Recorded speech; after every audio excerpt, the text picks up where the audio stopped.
Bismillahirrahmanirrahim. Assalamualaikum warahmatullahi wabarakatuh. Eh, kita lanjutkan materi praktikum kimia analisis kita, yaitu mengenai titrasi asam basa. Ya. Baik, biar konsepnya kita pahami terlebih dahulu. Analisis dengan menggunakan titrasi atau kita sebut volumetri merupakan analisis kuantitatif dengan mengukur volume larutan yang konsentrasinya sudah diketahui secara pasti. Ya. Jadi analisis volumetri ini menganalisis secara kuantitatif, ya. Artinya kita mencari kadar, gitu ya, mencari konsentrasi dengan mengukur volume, dengan cara mengukur volume larutan standar.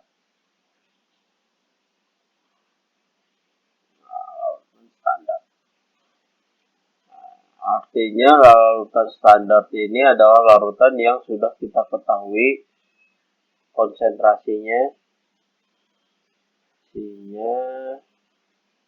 diketahui.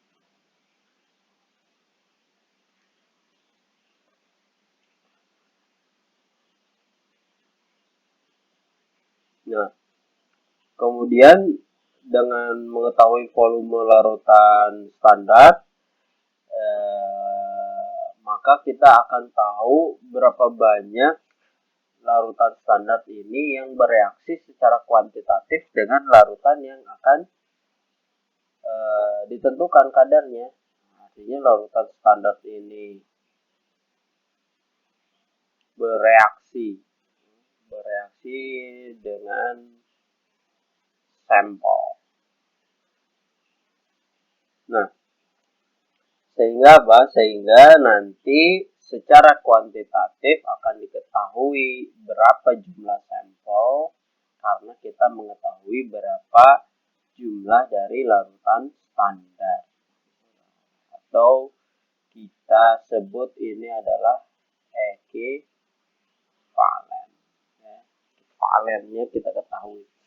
Baik, itu ya pada dasarnya secara pengertian ini adalah sebuah analisis yang masih sangat sederhana sekali. Ya, masih sangat sederhana sekali. Baik, kemudian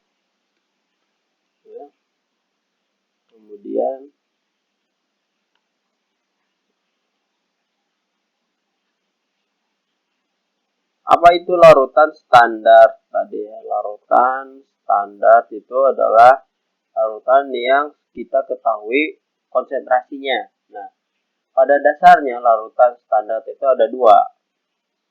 Yang pertama itu larutan standar primer.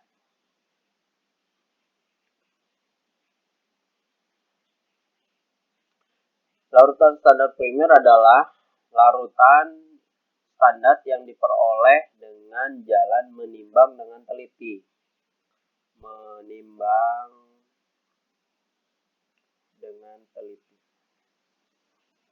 Kemudian dilarutkan dengan volume yang tepat. Dilarutkan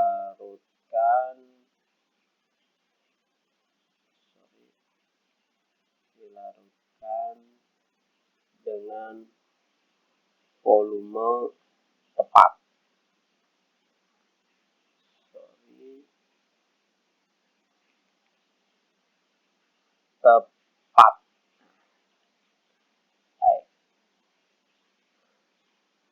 Nah, menimbang dengan teliti berarti kita pakai timbangan analitik. Kemudian dilarutkan dengan volume tepat berarti kita pakai ini dengan timbangan analitik.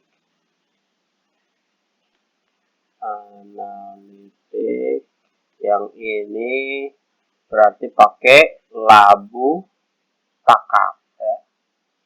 Labu takar. larutan primer ini maka bisa langsung digunakan ya, karena ditimbang dengan tepat, dilarutkan juga secara tepat. Nah, yang perlu diketahui adalah larutan primer ini hanya diperoleh dari zat primer. Apa itu zat primer? Zat primer itu adalah zat yang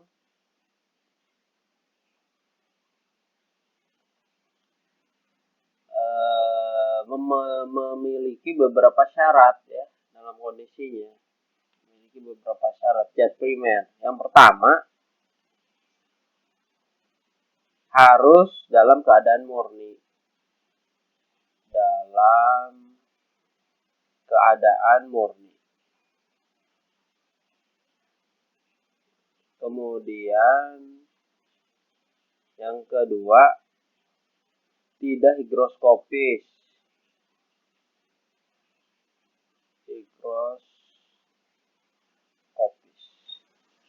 Kemudian yang ketiga, apabila ada pengotor ya, pengotor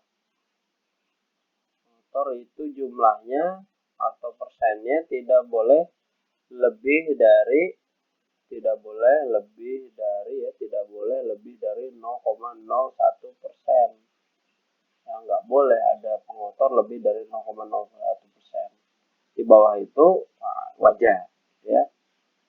Kemudian yang keempat, berat ekivalen tinggi. Berat ekivalen itu tinggi, di atas 100 lah. Di atas 100 ya. Kemudian yang kelima, mudah larut ya. Kelarutan tinggi. Nah, biasanya karena volumetri ini biasanya volumetri ini selalu larut dalam air ya. Nah, ini yang primer. Kemudian bagaimana cara membuatnya? Karena kita kan praktek ya. Fokus di bagaimana cara membuatnya. Yang pertama ya, cara pembuatan larutan. Cara pembuatan larutan primer.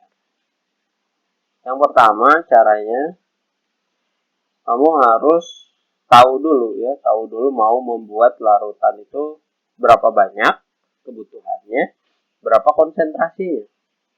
Nah, biasanya ini disesuaikan dengan larutan sekunder yang akan kita gunakan. Misal, kita mau gunakan larutan sekunder 0,05 normal. Maka normalitasnya 0,05 gitu ya. Maka larutan primer pun harus dibuat dengan konsentrasi yang sama, 0,05 normal ya.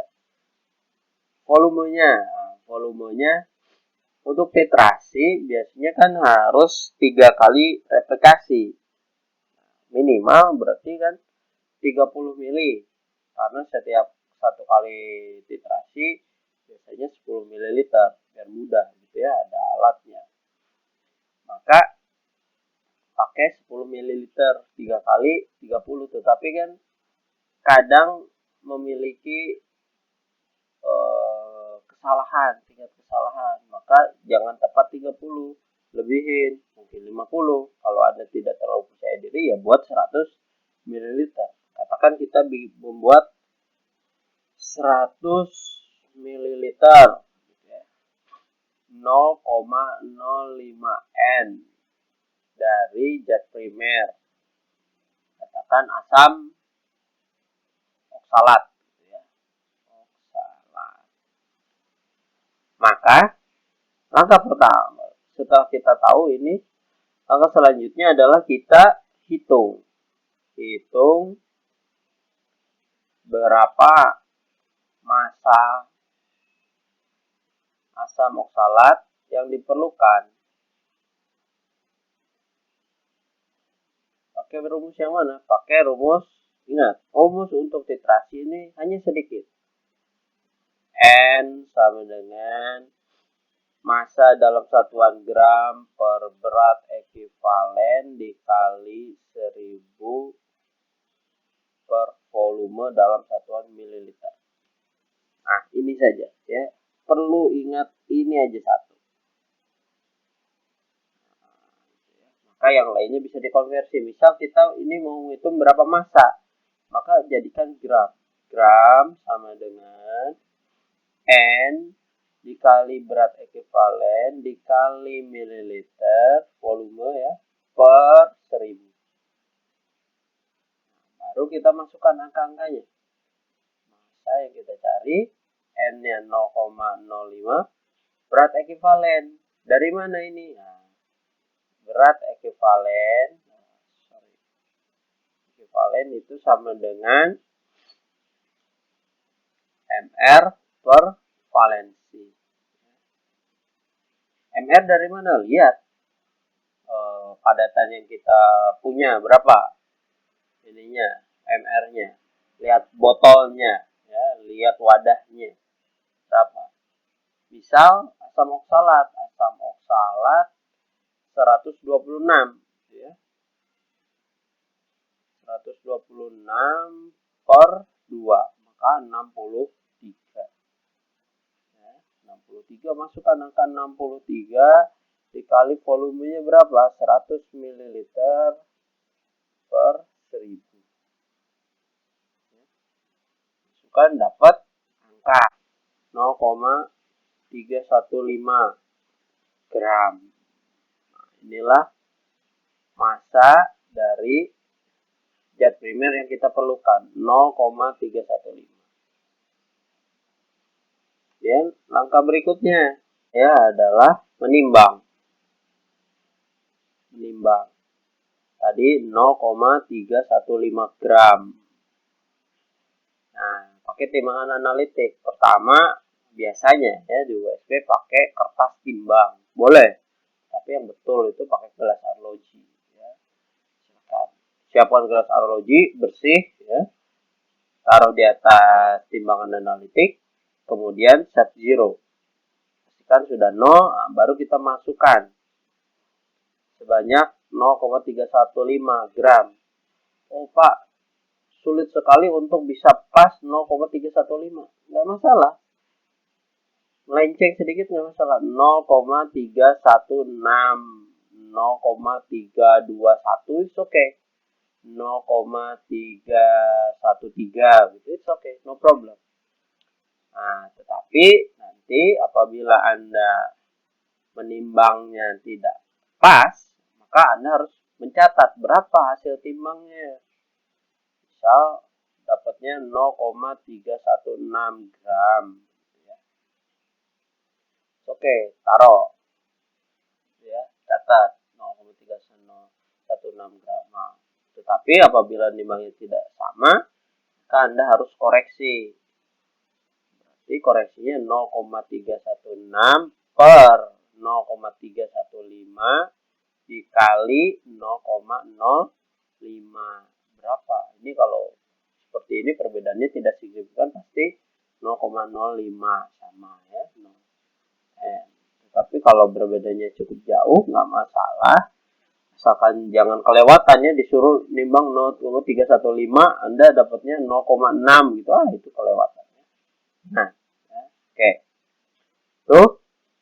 Kemudian langkah selanjutnya setelah nimbang masukkan hasil timbang ya. Hasil timbangnya. Gimana caranya? Nah, Anda boleh kalau bisa ya masukkan langsung ke dalam labu takar. Pakai corong kaca itu nggak salah ya, masukkan langsung pakai corong kaca seperti yang Anda lihat di video gitu ya, masukkan langsung dengan corong kaca. Kemudian nanti tinggal dimasukkan Aquades untuk membilas beberapa kali di gelas arloji maupun di corong kaca. Oke, kemudian yang selanjutnya yang kelima itu adalah add air atau pelarut hingga tanda batas.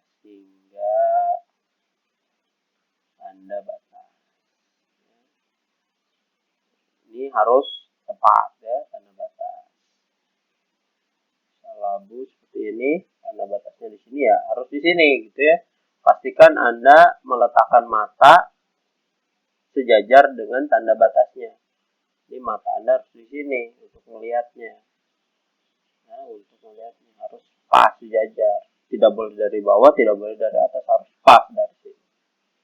Tuh, kemudian baru larutan ini baru bisa digunakan sebagai larutan primer. Oke, saya kira itu untuk video yang pertama. Terima kasih. Saya Iris. Assalamualaikum warahmatullahi wabarakatuh.